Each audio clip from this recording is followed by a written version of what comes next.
Алтын қоңыздың қандай кері әсері бар? Бұл жалпы бүйрегінде тасы бар кісілерге ішуге болмайды, және асқазанында жарасы бар кісілерге ішуге болмайды.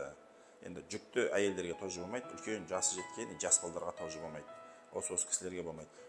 Тасы барларға не үшін ішуге болмайды бүйректе? Өйткені бүйректегі тасты бұл сығып шығарам дейді да, үлкен тастар болса, мочеточникке келіп тіреліп қалады да, өте қиналады адам, жағдайы өте ауыр халге түседі.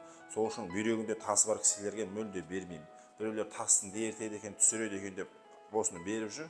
Жалпы тас түсіретінін білем, бірақ үлкен тастар болса тіреліп қалады, сол үшін айтамын. Жалпы өз-өзіңізді қинамаңыз, рисковать етпеңіз. Бүйрегіңізді УЗИге бір тексертіп алыңыз, қымбатта емес, бір 3-4 мың теңге тұрады, қалада любой жерде бір УЗИ. Даже өзіңіздің поликлиникаға барсаңыз, тегін түсуге болады УЗИге. Тексердіңіз, бүйрегіңізде тас жоқ па, болды. Алып қолдансаңыз болады. Сосын асқазанында язвасы барлар.